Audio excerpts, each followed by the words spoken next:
What are the few talking points from the World Cup? I don't know. We saw games yesterday, but one of the surprising things from this World Cup so far is the amount of added times we've seen so far in the World Cup. From the first half of games, we've seen 10 minutes added time.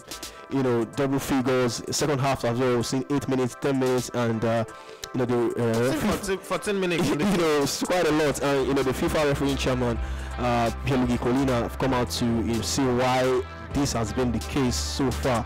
He was having an interview with ESPN. He said, I tell people not to be surprised if you see the photo official raising the electronic board with a big number on it, that they want to avoid matches with 42, 43, 44 minutes of effective playing time. Now, what do you make of this new development? There, he came out to say that they tried it in Russia 2018, but I mean, now in Qatar, we are seeing it more.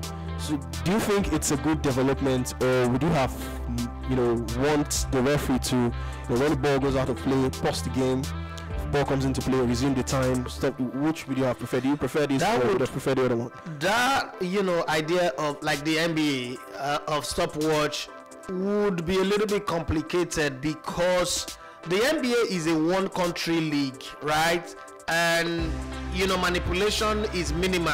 I'm not saying there's no manipulation, but it is minimal.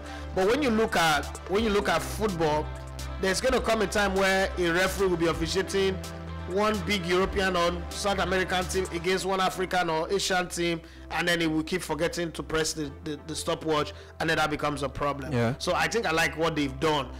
To be very honest, football is not played for 90 minutes.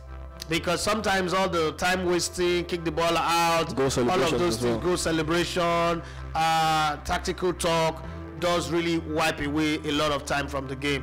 And I like the fact that it is introduced in Qatar. What Qatar has shown the world is all those talk of the heat of Qatar will burn you out and all that. It's no longer there. It's not there. We're facing reality now. And this is one of the things that I've always said, believe the Western media at your own peril. People were saying that, this World Cup, there'll be loads of injury, people would die. I mean, the World Cup has not gone that far, but we're now playing, from today, we'll be playing the third game in every group. Yeah. We've not seen that serious injury, hamstring, all of those complaints that people were complaining about. So you could say it's very, very good. I like the added time. Added time is not an advantage to one team.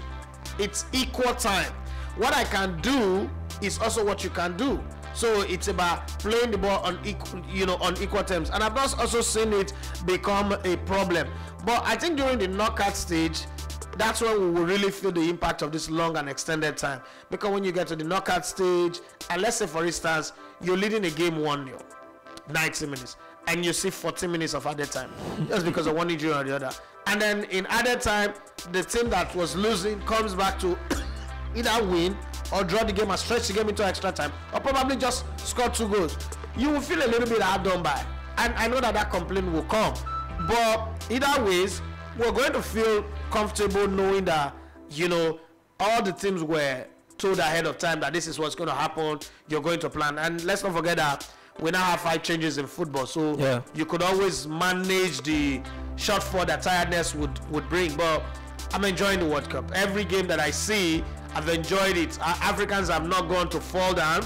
All the surprises in this tournament have come from the weaker teams, and goals have come in where goals needed to come in. Seems like the second half have produced a lot more goals than the first half of every game that we've seen. But I've really enjoyed the World Cup, and I hope that this enjoyment continues to I think December 18th or 20th, I don't know. December 18th. When they're talking about the time, I think teams are, being conscious of this because they are mindful of those time-wasting antics. When you're winning a game, you don't, intentionally do those time-wasting. We see trying to take your time to, take a throw in and stuff like that, because they know they are going to make up for that with the added time of the game. But do you think this idea is something, a welcome development for you, and you love what you've seen so far?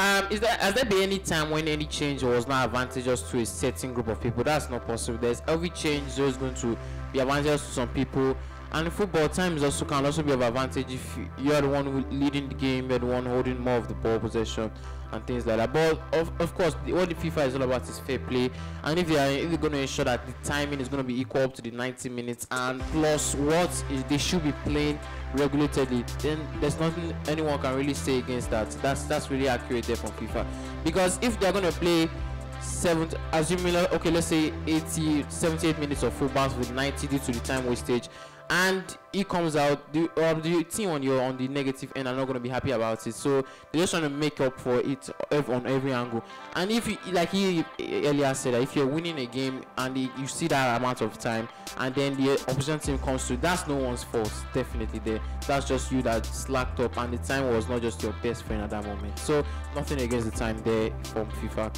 All right, if you're still catching up with the World Cup, just put your minds that you're going to be seeing more additional times in subsequent games in the World Cup. I mean, I think the highest we've seen so far is 14. I don't think we've seen any other time more than 14. Then in the first half, I think I can't remember, maybe 10 or thereabout, because I can remember at the top of my head a game where we have 10 at a time, you know, in the first half of some games in this World Cup. So yeah, for me as well, it's a welcome development, and hopefully we don't get to see those annoying time wasting from footballers, from goalkeepers as well, and from everyone across the pitch.